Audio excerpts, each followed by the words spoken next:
Happy 2026, our first show of the new year. And we're here to talk about just a little bit an Eagles loss, but really we're here to preview a playoff game where actual starters will play football. So welcome into the show. I'm your host, Shane Haff. Give me a follow on Twitter at Shane Haff NFL. Joined as always by the crew. First up, we've got David. Give him a follow at David Nice PHL. David, how you doing? Doing great. I've been waiting for this all season to talk about the playoffs, the postseason, the slow burn of the Eagles offense that's about to be unleashed in this weekend that nobody's ready for it, but it's coming, man. All right, slow burn. That's one way to put it. Also joined by Ryan. Give him a follow on Twitter at Philly Sports PSA. Ryan, how you doing? Good, good. I was holidays were nice, although I was a little sick over the holidays, but feeling better and super pumped about being down at the link and checking out another playoff, hopefully victory. All right. Well, we will get into that matchup, but before we do, you guys that watch our show normally know that we typically will give top takeaways from the previous game, and then we will give our MVP of the game, all that stuff, and then we'll spin it forward and we will preview the next game. We're not going to do anything in depth for the Week 18 game. I mean, the Eagles didn't play starters, so we're not going to spend a lot of time on it. But I'll throw it to you first, David. Is there anything you do want to talk about? Actually, I'm going to throw it to Ryan first because he wasn't on post game.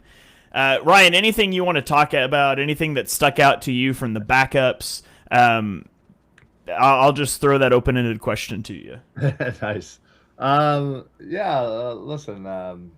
Tanner McKee cost us a couple of rounds in trade value, and honestly, more than likely he'll be the backup next year.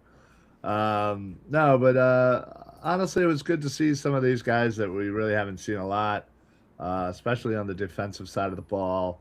The linebackers, seeing Ty Robinson. It was very bad to see Jacorian Bennett. I thought I'm pretty sure they gained more yards throwing to him and him getting penalties than they did actual yards. But yeah, again, it was just kind of nice just to kind of see certain names that you had high hopes for earlier in the season. But other than that, yeah, it was a pretty crappy game and horrible game plan, and yeah, it was had a shot there to maybe get a second playoff game, home playoff game, but I do understand the rest is more important for them, and honestly, a healthier team is the best way to go into the playoffs. Yeah. All right, David. Anything that you want to shout out from the backups game?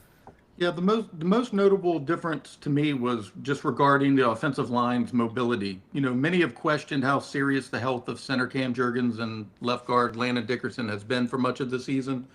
I mean, Cam Jurgens has been hurt for over a year. He didn't even start in the championship game last year. He had to come in because somebody else got hurt. He was ailing then.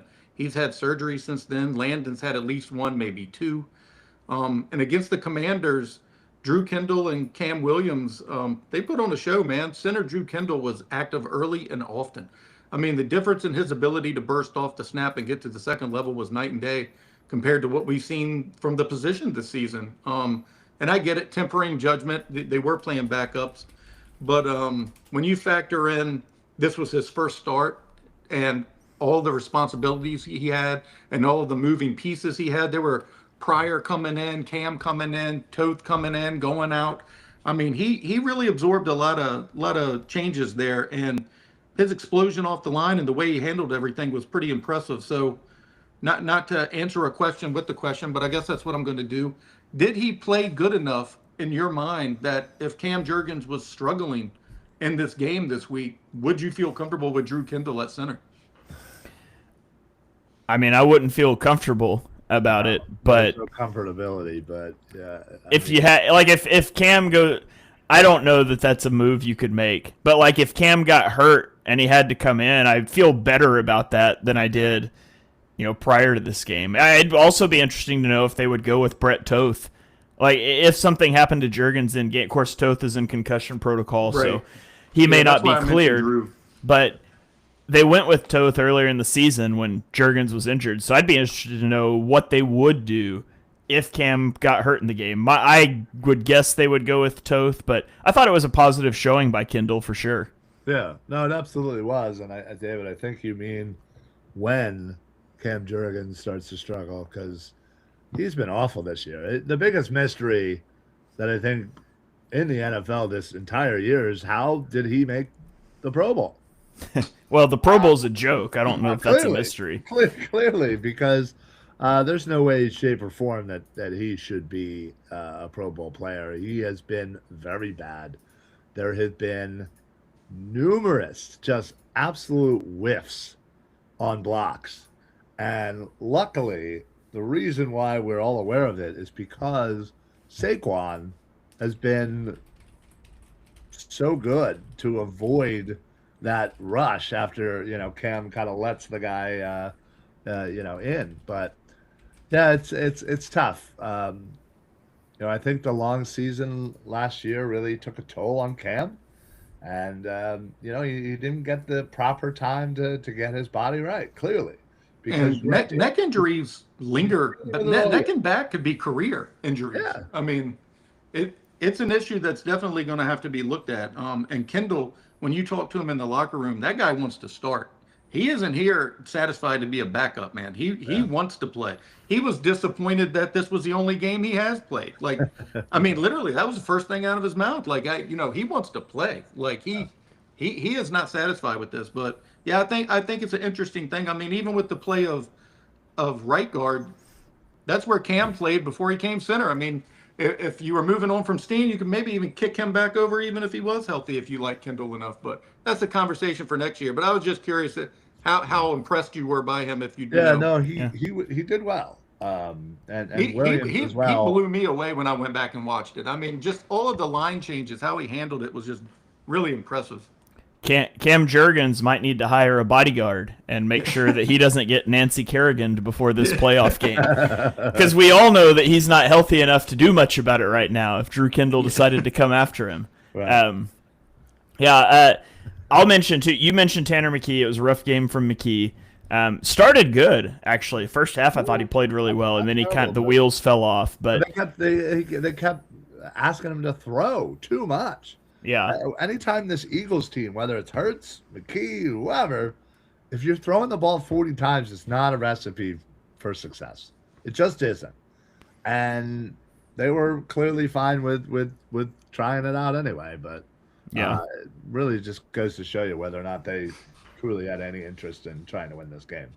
Yeah, I won't relitigate the play calling, but it was another travesty of a performance by Kevin Patullo. Tank Bigsby had a 55% success rate when he touched the football, and he did not touch the football in the final 17 minutes of the game. But we don't have to go into all that. I'll go with positive here, and I thought Jeremiah Trotter Jr. looked good. I went back to I watched him for my player spotlight video for Patreon this week, and I went back and pulled my pre-draft scouting report and kind of read it beforehand and was looking for it, and he was better against the run than I thought he would be.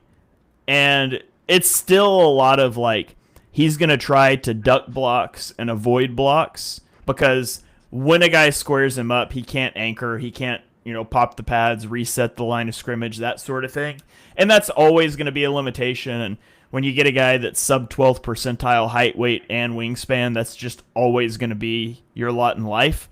And so, that's something he's going to deal with for his whole career, but I thought he was solid in coverage. I thought he had some good awareness plays, coming up on play action and then turning and running and finding, a crosser that he could latch onto, things like that.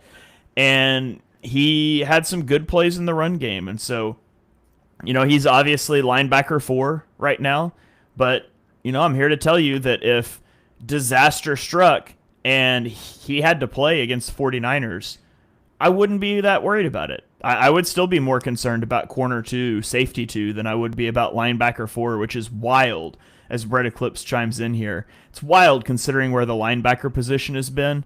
But I'm telling you right now, we can sustain 2 linebacker injuries much easier than we can sustain 1 injury anywhere across the secondary. And that's fun to see for the future. Doesn't bode well for the people that hope the Eagles will re-sign Nakobe Dean, because it ain't happening. But I was really impressed with Jeremiah Trotter Jr., and I've got a whole video up on Patreon if people want to go check that out too. But yeah, if anybody wondered why the Eagles didn't play Adoree or Quinion, I think you saw that in HD. If one of them gets hurt, this postseason run is over. I think I don't remember if I said this on post game or in Discord, but if one of those guys goes down, give me Jalix Hunt at cornerback before you put Keely Ringo or I don't even want to say his name, Jacorian Bennett, he who must not be named, out there at cornerback. So, yeah, I think that's all I've got really to talk about for the game. Anything else you guys want to shout out before we move on to the 49ers? No, I think it ended debates. Like, you're not going to hear the Tanner McKee over Jalen Hurts. You're not going to hear the Keely Ringo over Adoree Jackson. I think it pretty much solidified all of those discussions for the rest of this year. Anybody that was saying Tanner McKee over Jalen Hurts to begin with is insane. So They don't know ball. yeah. And I say that as a pretty big Tanner McKee guy. Like, I've really liked him every time I've watched him, with the exception of this game. Yeah. And his mobility is a factor, though. It is a deficit, in my opinion. Especially playing behind an entire O-line of backups that gave up a lot of pressure. I do think you put him out there with the starters. Oh, yeah. He would look good. Yeah, he would look good. And I doubt he leaves this offseason now because his trade value just dropped. But whenever he does inevitably leave, I hope he gets a chance to start somewhere, because I do think he's a good quarterback if you put him in the right situation. He is a match made in heaven for Sean McVay to be a successor to Matthew Stafford. And I hope we don't ever see it because they're in the NFC, but I do hope we get to see him start somewhere someday. But, be another statue back there. Yeah.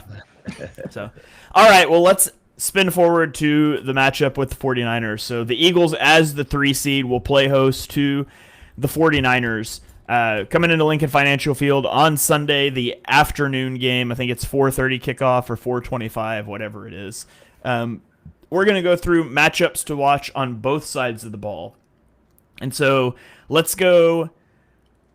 I think the most interesting matchup is the 49ers offense against the Eagles defense. So let's go 49ers offense versus Eagles defense. Just a little bit of a stat for you. So Brock Purdy was injured for the middle portion of the year. Mac Jones came in and played. But since Brock Purdy came back in Week 11, from Week 11 to 17, which was a 6-game span, the 49ers averaged 36 points per game. And then they scored 3 points against Seattle. But that's the lone bad performance. And there's some bad teams in there, but they put up 26 on Cleveland, who has a really good defense. They put up 48 on Indianapolis, 42 on Chicago. And so they've done it to some decent teams. It's going to be interesting to see how that plays out. Another fun one is just the matchup between Fangio and Shanahan. They've faced each other 4 times in their coaching career. And granted, it has been a long time. But Ryan, I'll ask you, because I think I already gave this stat to David. How many points per game do you think Shanahan has scored on Vic Fangio over that 4-game sample? I'm gonna lean on our boy Vic, and I'm gonna say 11 points. 11 points. That's pretty right on. It's 10.25 points per game. Man, I'm good. Yeah. Did you hear this stat? Swear. Okay. No, because I would have said 10.25. Yeah. It's 10.25 points, 1 touchdown in all 4 games combined, and it was in garbage time. Or maybe it was 1 touchdown that wasn't garbage time. I can't remember now. But now, granted, they haven't faced off in a long time. Shanahan was dealing with worse quarterbacks back then, but Fangio has had his number in the past. I think Shanahan and McVay are probably the 2 best designers offensively. I think Fangio is the best defensive coordinator in the NFL, and so it's great on great. So let's talk matchups to watch there. Ryan, I'll kick it over to you first. What's your first matchup to watch? Yeah, it's got to be Christian McCaffrey. Just versus the Eagles defense, because you can't just say, oh, it's versus the rush defense, because he does so much. He is such a huge part of that San Francisco offense, rushing the ball inside, outside, whether it's the screen game, whether it's dump offs, or whether he's lining up as a wide receiver, for crying out loud. Christian McCaffrey has to be a main focal point for this defense.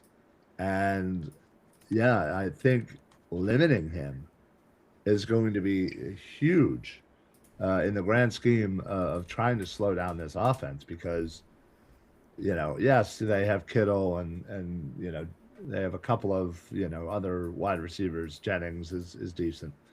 But, yeah, you shut down Christian McCaffrey, and again, it's going to take the entire team. It's not going to be, hey, one person, you go get him, pal. It's going to be everybody. So that's my main focus is Christian McCaffrey. When he is healthy, and he's deadly. Yeah, it's been a down year as a rusher for Christian McCaffrey. I mean, he's got 1,200 yards, but it's 3.9 yards per carry. And so the 49ers have really struggled to have a run game this season. But McCaffrey is their leading receiver. He has 129 targets this year. 129, which is insane. I meant to look up what the Eagles' targets were just to give a comparison for people, and I'm going to pull that up really quick. But let's see. So he has more targets than A.J. Brown this season. A.J. Brown has 121. Christian McCaffrey has 129. So he is their leading receiver. He's their leading target getter. He is the weapon they're going to try to get the football to. But he's essentially a receiver for them now. He hasn't done that well as a running back this season, and so containing him through the air is going to be big. And I mean, the way Vic's going to play defense, it will often end up that you have a linebacker responsible for a running back in man coverage. And we all love Nakobe Dean, but one thing we've talked about this year is he is not as good in coverage, and I think the 49ers are going to try to exploit that matchup specifically. David, what about you? What's your top matchup to watch? Yeah, I mean, the defense has only given up 14.5 points per game since week 8, and a lot of that is because of the trenches. They're built for these types of games. The Niners' offensive line is struggling through injuries, and you kind of saw against that Seattle game how the OLs just were beaten on every play by Seattle's defensive tackles and edge rushers. I mean, they just battered them the whole day. They were able to get nothing. I can't remember what Christian McCaffrey did in that game, but it was little to nothing. They just devoured him. And if you can do that, like Seattle just did, like the Bucs have done to him, it's a big advantage, because it's something they've struggled with all year, was good defensive tackles. I mean, Ryan nailed it. Brock Purdy comes back to Philadelphia with something to prove. For 3 years since the last championship loss, they've basically discussed how, things would have been different had he had been healthy. Well, now he gets his chance to prove it. But you mentioned his all-world weapon is Christian McCaffrey. CMC has the ability to change the game with one crease or cut, and Fangio's defense is going to have to stay disciplined to prevent him from doing so. And not just in the run game and the pass game, like you mentioned, all the targets, and over pursuit turns those short gains into long ones. And San Francisco will test every single angle. Shanahan schemes ways to get him the ball in space better than anybody else in the NFL. He'll line him up everywhere, out wide, in the slot, coming out of the backfield. He will always find a way to get him in space. And all of this play calling is always designed to set up the next play.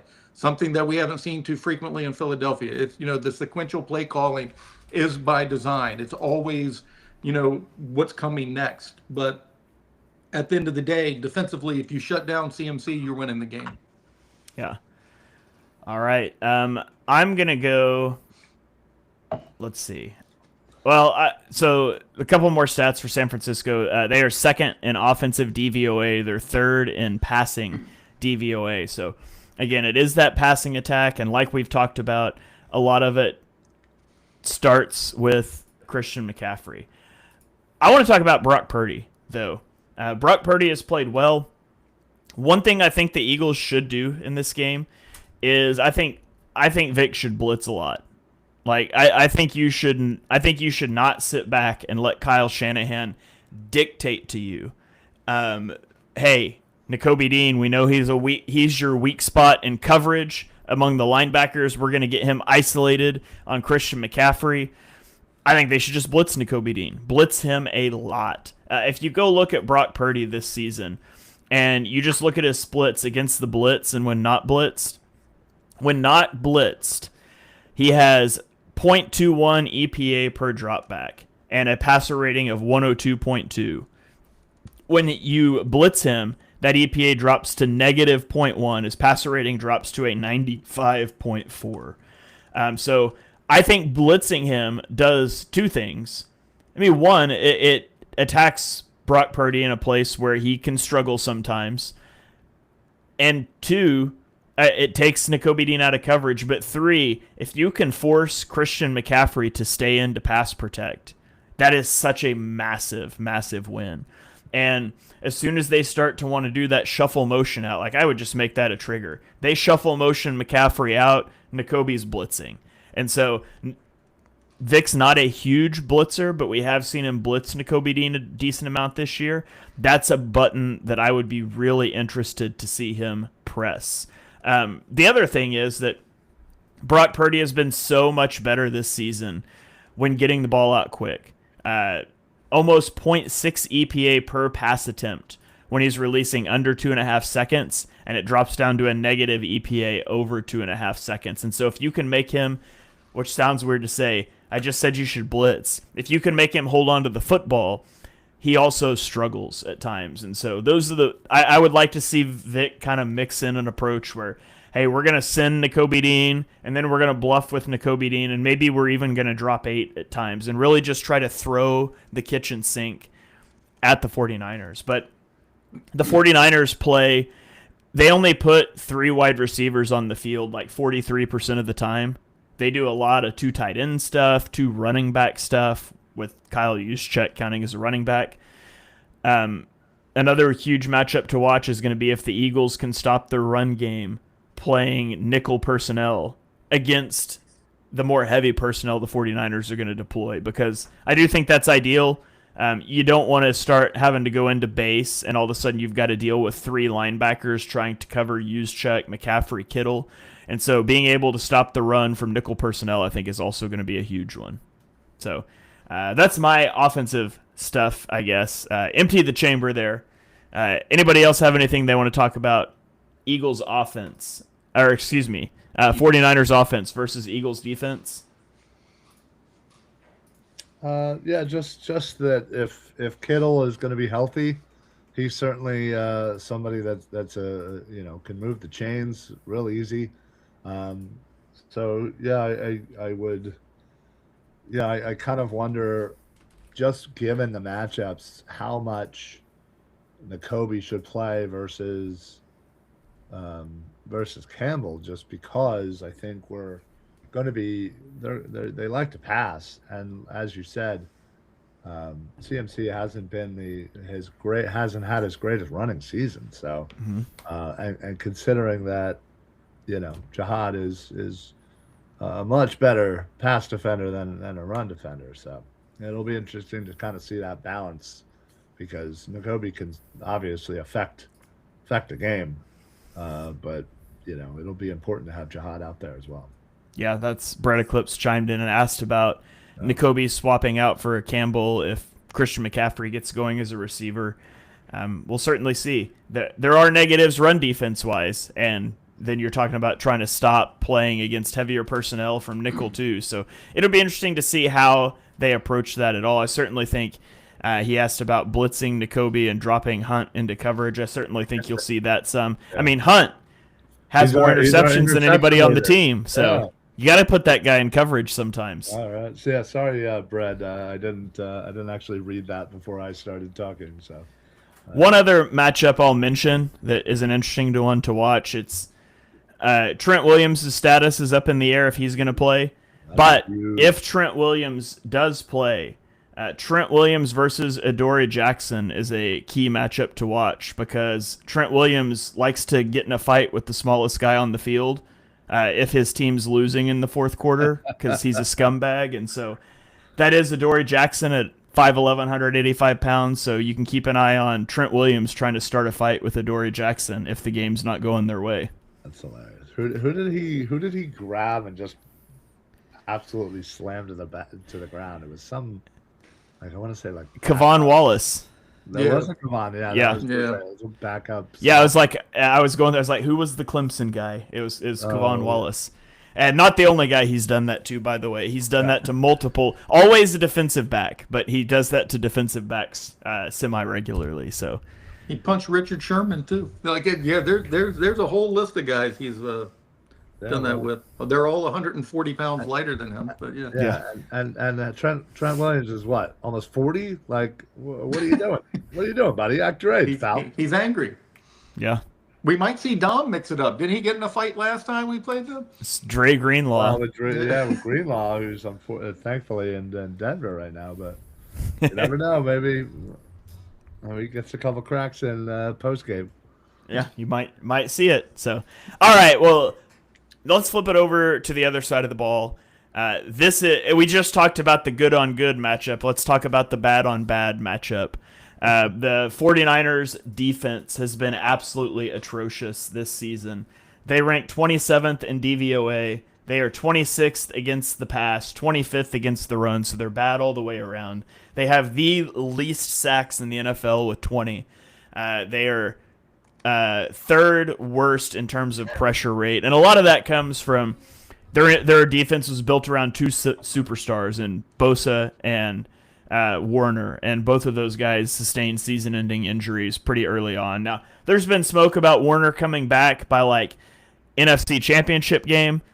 Unfortunately for 49ers fans, they're losing this weekend, so that's not going to happen, but it's on the radar at least. But so let's dive into those matchups. Ryan, I'll throw it to you first. Eagles offense versus 49ers defense. Yeah, I think kind of playing off the linebacker injuries, and didn't they just lost somebody for the year from last week that was filling in for Warner, I believe.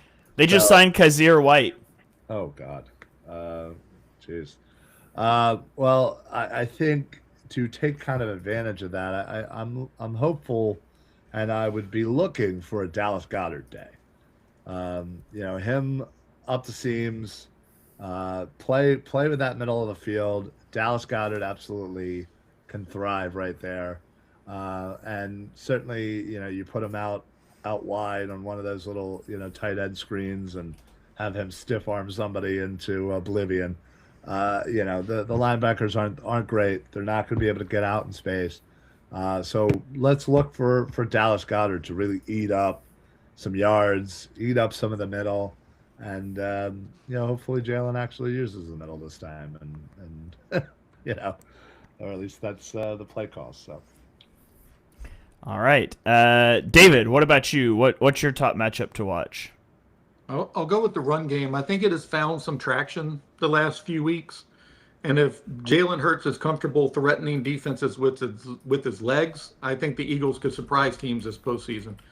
Despite the offensive line that's still searching for health and the magic that they had last year. Obviously, Saquon will be central to the rushing plan, but I think Tank Bigsby has earned some touches. I'm not saying 10, but 6 touches in the game. I mean, what he did over the season with limited touches was impressive, and what he did against the Commanders was yet again. And if the Eagles can make this a downhill game early, it just limits how aggressive San Francisco can be defensively. I would love to see all 3 of them out there at the same time, Hurts, Tank, and Saquon, in some split back sets, pro sets, whatever. Just, I think Hurts doesn't need to be perfect, but adding RPOs and using his legs is, I alluded earlier, they were slow burning this thing this year. I do think that was intentional, that they haven't been using his legs. I don't know if it's Jalen himself. I don't know if it was the coaching staff. I have no idea. We might never know. We might find out in March. But I do believe they haven't been doing that. And I do think it can flip the way these games have been going really quickly if they started utilizing some of those plays. You know, Hurts doesn't need to be perfect, but I still think that unfortunately they'll probably use a conservative approach, which is not what a lot of fans want to hear. But their aversion to turnover is just their identity. It's what will continue to drive their play. But on the positive side, I do expect them to open it up more than what we've seen during the season, especially if they can add in some RPOs, some, pro sets, and just get Hurts going with his legs, because I think that is the ultimate cheat code, and it could also help a leaky offensive line. I mean, it's apparent, like I mentioned at the top with Drew Kendall and Cam Williams and Toth. You can just see how much more mobile they are, and it's just been very frustrating to watch them not be able to, burst off the line and get down the field, which is what Jurgens is there for. I mean, he's not a strong guy, to be in there the way a lot of centers are. He is there to get to that second level to assist down the field, and has just been missing. So Hurts could, clear a lot of that up quick. All right. Yeah, I think when you look at the defense for the 49ers, again, I mentioned earlier, they have not been able to get pressure on teams. It's just not something they have been able to do. And they also just don't blitz very often. They blitz at the number 24 rate in the league. And when they do it, they're not very good at it. So I don't expect to see them under a lot of pressure.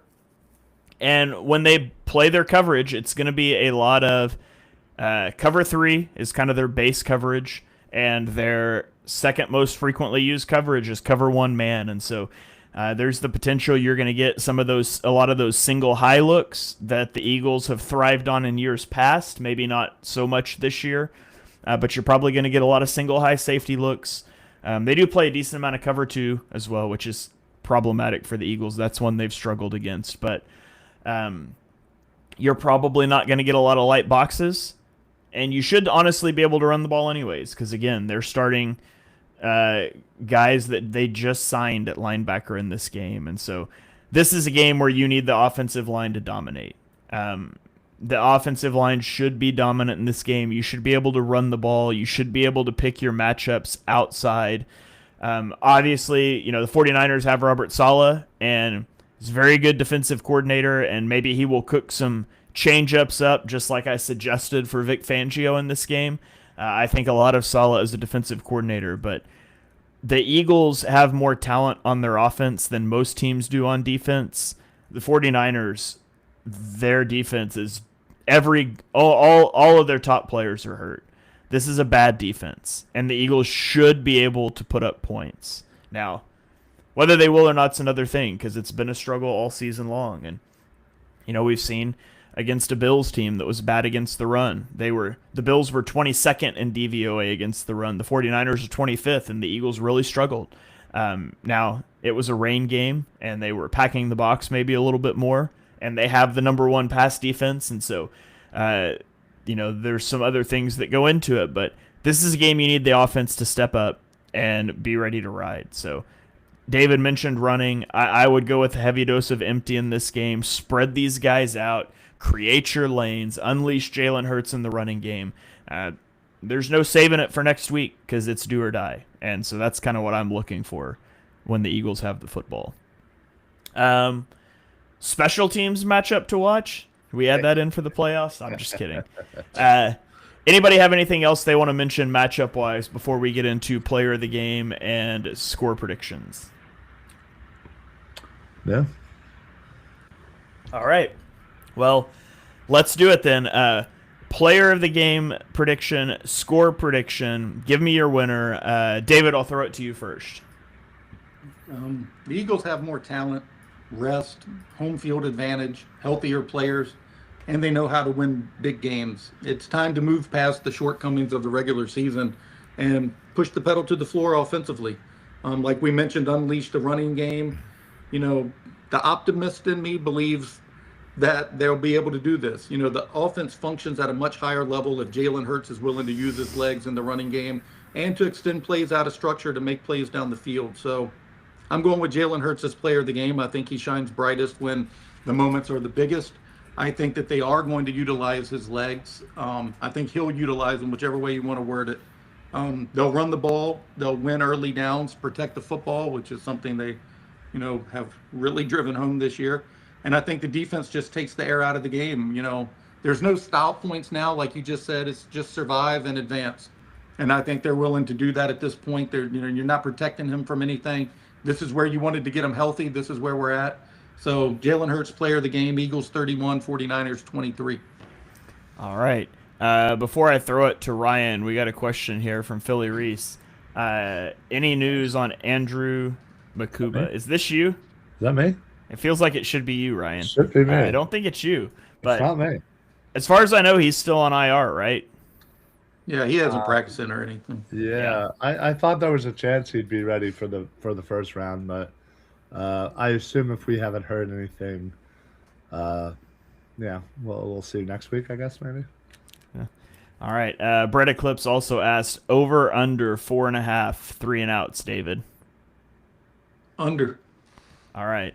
I feel like David was supposed to come up with some over-unders for this week. Weren't we adding that? Didn't somebody request that and David was like, I'd do it? I thought it was one of the people who watched. Oh, that's right. It was Brett Eclipse, I think. Well, he just came up with one. He just came up with one on the fly. Here we go. One's not good enough. How many times did they break the huddle with less than 7 seconds? Over. I don't care what number you say. Over. Over. Absolutely over. All right, Ryan. David's got an Eagles win, a Jalen Hurts player of the game. So you can't pick Jalen Hurts, but who is your other player of the game prediction? And give me your score. I'm gonna kind of double down on what I said earlier. I think Dallas Goedert is ripe for a big game today. Take advantage of their weak point, and their weak point right now is their linebacking core. So yeah, I'll go with Goddard. And I'll go 23-13 Eagles. All right. I will make it a clean sweep taking the Eagles. I think it's going to... I'm more in line with Ryan's score, though. I was going to go... I was thinking like 21-13. I think it's going to be a low-scoring game. I think the defense is going to be really good.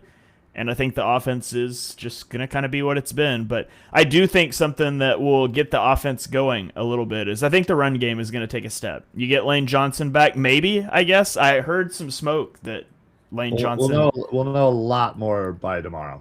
Yeah, so hard doing preview shows early in the week. But I heard some smoke that maybe he would not be ready to play. Oh. I think it was it Brian Baldinger that mentioned something about that? That would be wild to me because he's missed 7 games and they didn't put him on IR. So for you not to come back for game 8 when they thought you might be back before 4 just seems really weird. But hopefully Lane plays. Assuming he plays, I think he will inject a little bit into the run game. Hopefully Cam and Landon Dickerson with the week off play a little bit better and Saquon can get going. Maybe is it dumb to take Saquon after Tank Bigsby just had a great game in Week 18? Probably not, because they just won't go back to. They'll go back to not using him anyways. But give me Saquon Barkley, player of the game. 21-13 Eagles, and we will be back next week previewing a matchup with insert who I don't know. Bears. Home game versus Rams. Well, the Rams, I guess. Yeah. We'll know a lot more by then. But so clean sweep here with the Eagles wins. David's feeling really confident in the offense. It sounds like Ryan and I aren't feeling super confident still. I actually think the defense is going to put up 7 points in this game. Okay. All right. Yeah. I am here right around where we are. And that is a prediction. That's a prediction. That sure is. So, all right. Well, I think that is going to about wrap it up for this one. We'll throw it around the horn here for plugs and any final thoughts you guys have. So, Ryan, I'll throw it to you first. Any final thoughts? Plug your stuff. Tell the people where they can find you.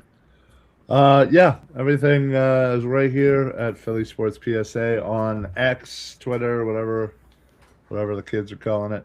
Yeah, make sure you're following the Eagles Pinpool Network, Facebook, Twitter, YouTube, Twitch. Doesn't matter. Wherever you get your podcast, make sure you guys are following each of these guys as well.